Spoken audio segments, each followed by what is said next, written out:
नमस्कार, स्वागत आहे या नवीन व्लॉगमध्ये।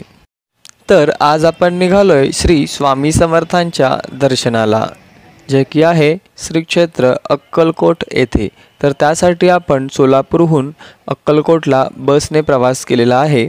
आज आपण पाहणार आहे श्री क्षेत्र अक्कलकोट येथील 3 महत्त्वाची स्थाने, जिथे स्वामींनी वास्तव्य केलेले आहे। स्वामी समर्थ हे विद्यमान आंध्र प्रदेशातल्या श्री शैल्यम क्षेत्राजवळील कर्दळी वनातून प्रकट झाले। इसवी सन 1857च्या सुमारास श्री स्वामी समर्थ अक्कलकोटास आले।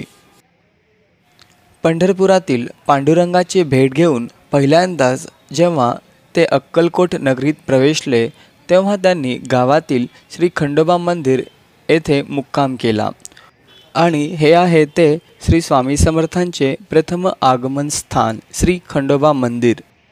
हे मंदिर स्थित आहे अक्कलकोट बस स्टँडच्या जवळच। आणि आता आपण निघालो आहोत दुसऱ्या महत्त्वाच्या स्थानाकडे, जे की आहे वटवृक्ष मंदिर। आज भाविकांची गर्दी असल्याने ही रांग खूप दूरवर गेलेली आहे। तर चला आपण ही थांबूयात या रांगेत आणि घेऊयात श्री स्वामी समर्थ महाराजांचं दर्शन। आज भाविकांची खूप गर्दी असल्याने या पर्यायी प्रवेश मार्गातून आपण मंदिरात प्रवेश करत आहोत। मीही पहिल्यांदाच या प्रवेश मार्गातून प्रवेश करत आहे।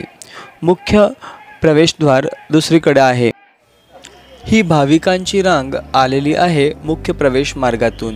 तर चला आपण घेऊयात या मंदिरातील दर्शन। तर तुम्ही इथे पाहू शकता, खूप सुंदर असं हे मंदिर सजवलेलं आहे। तर आता काही क्षणातच आपण ही घेणार आहे श्री स्वामी समर्थांचे दर्शन।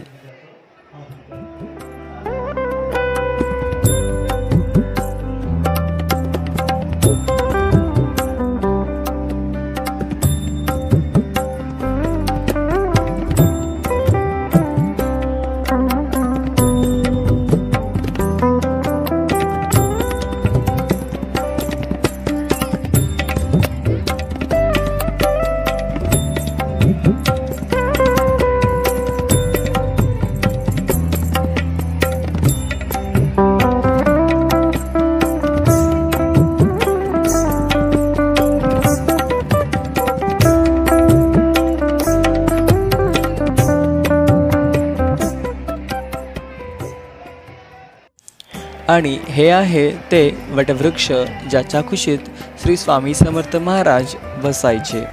तर तुम्ही ते पाहू शकता, खूप मोठं असं हे वटवृक्ष आहे।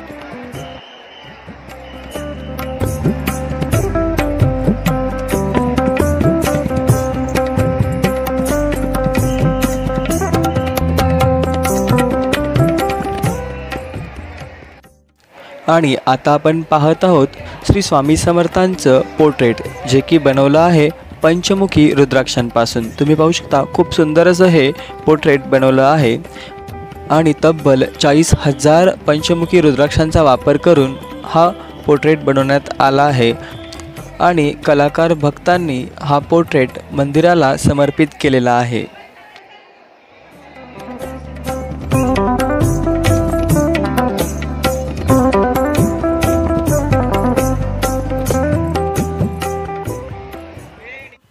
मंदिरातील या भागात भाविक स्वामींचा जप करताना दिसतील आणि त्याचबरोबर स्वामींचा जीवनचरित्र पठण करताना सुद्धा दिसतील।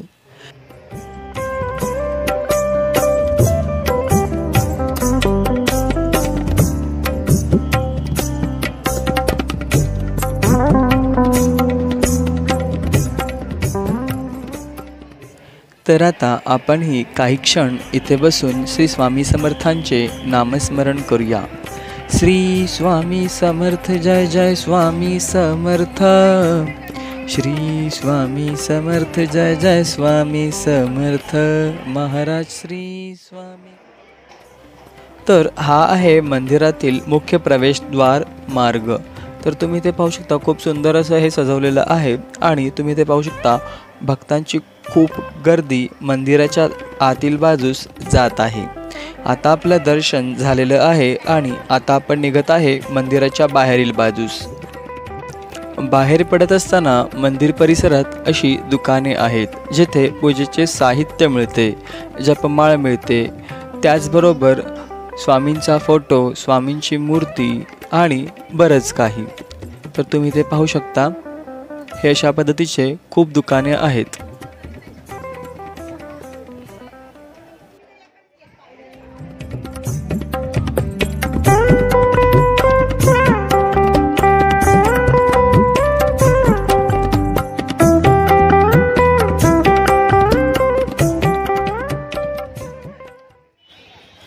तर आत्ताच आपले श्री स्वामी समर्थ आणि त्याचबरोबर वटवृक्षाचे दर्शन झालेले आहे.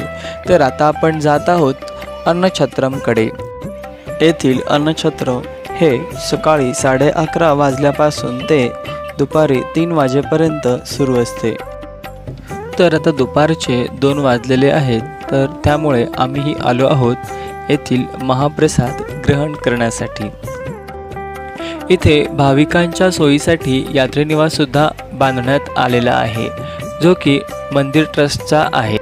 आणि ही समोरील भाविकांची रांग आहे अन्नछत्रमच्या दिशेने जाण्यासाठी. तर तुम्ही इथे पाहू शकता भक्तांची खूप गर्दी इथे सुद्धा आहे. तर आता आपण प्रवेश केला आहे यात्रेनिवास येथे. तर तुम्ही इथे पाहू शकता हा भव्य असा यात्रेनिवास इथे बांधण्यात आलेला आहे. आणि त्याचबरोबर तुम्ही ते पाहू शकता श्री स्वामींची मूर्ती उभारलेली आहे.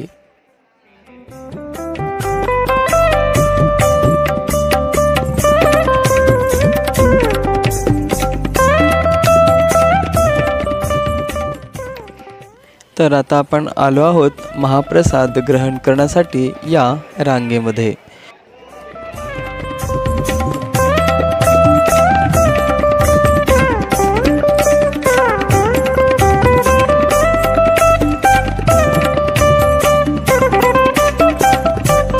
तर हा आहे भव्य असा अन्नछत्र, जिथे एकाच वेळी अनेक भाविक प्रसाद ग्रहण करू शकतात. आणि तुम्ही ते पाहू शकता खूप सुंदर पद्धतीने हे बांधलेलं आहे. तर चला आता आपण घेऊयात स्वामींचं दर्शन.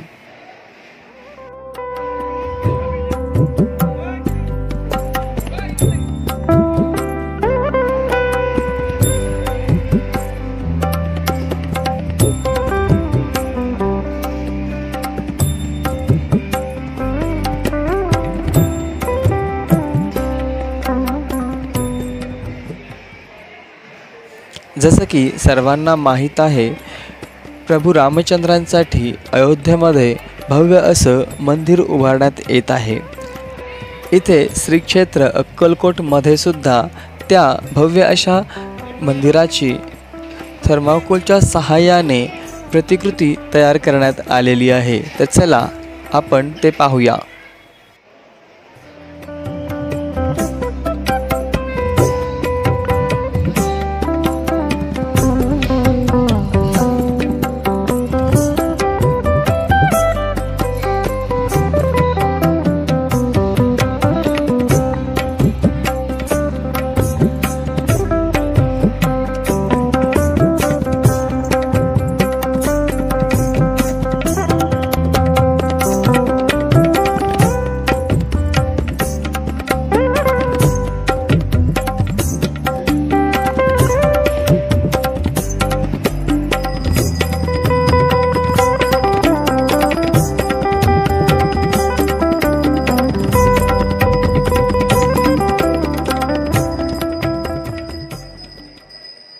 तर आज भाविकांची खूप गर्दी असल्याने दुपारचे 3:30 वाजून गेलेले आहेत, तरीसुद्धा भक्तांसाठी हा अन्नछत्र चालू आहे.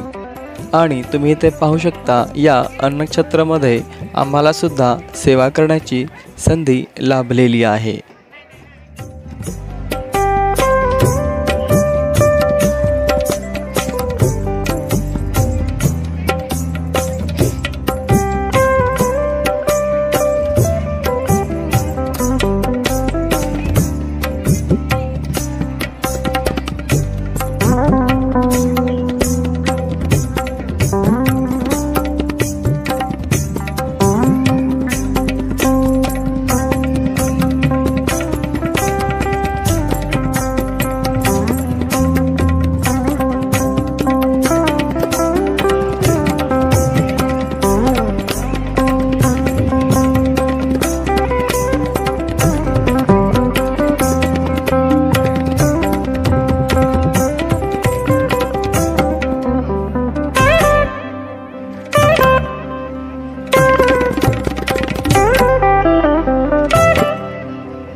तर आता आपण जाणार आहे तिसऱ्या महत्त्वाच्या स्थानी, जे की आहे श्री स्वामी समर्थ महाराजांचे समाधी मंदिर। तर चला, तत्पूर्वी आपण या वटवृक्ष मंदिराचे मुख्य प्रवेशद्वार पाहिलेले नाही, तर चला आपण ते सुद्धा एकदा पाहूयात। तर आता आपण आलो आहोत मुख्य प्रवेशद्वारासमोर आणि इथून आपण सहसा प्रवेश करतो, पण खूप गर्दी असल्याने आपण यावेळी पर्यायी मार्गाने प्रवेश केला होता। आणि आता आपण पोहोचलो आहोत तिसऱ्या महत्त्वाच्या स्थानी, जे की आहे श्री स्वामी समर्थ महाराजांचे समाधी स्थान। तर चला आपण घेऊयात येथील श्री स्वामी समर्थांचे दर्शन आणि त्याचबरोबर चोळप्पा महाराजांचा वाडा देखील आपण पाहणार आहोत। तर चला, तर हे आहे ते तिसरे महत्त्वाचे स्थान जिथे श्री स्वामी समर्थ महाराजांचे वास्तव्य आहे। तर चला आपण करूयात या मंदिरात प्रवेश।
तर आता आपण जाणार आहे या चोळप्पा महाराजांच्या वाड्यामध्ये।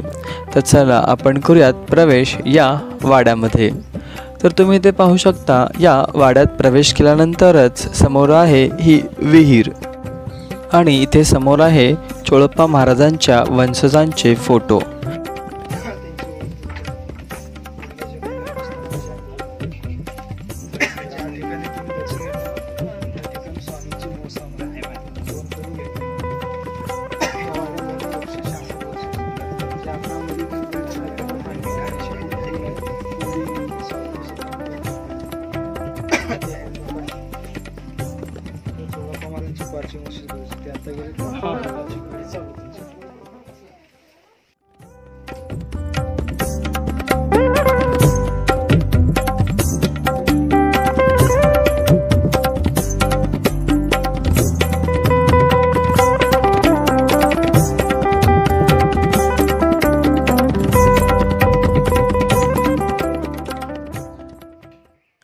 तर आता आपण आलोय व्हिडिओच्या अंताकडे। आज आपण पाहिलं श्री क्षेत्र अक्कलकोट येथील 3 प्रमुख स्थाने आणि त्याचबरोबर चोळप्पा महाराजांचा वाडा। तुम्हाला हा व्हिडिओ कसा वाटला कमेंट करून नक्की सांगा। व्हिडिओ आवडल्यास लाईक करा, शेअर करा आणि अशाच व्लॉगसाठी चॅनलला सबस्क्राईब करायला विसरू नका। तुम्ही हा व्हिडिओ शेवटपर्यंत पाहिलात त्याबद्दल तुमचे आभार।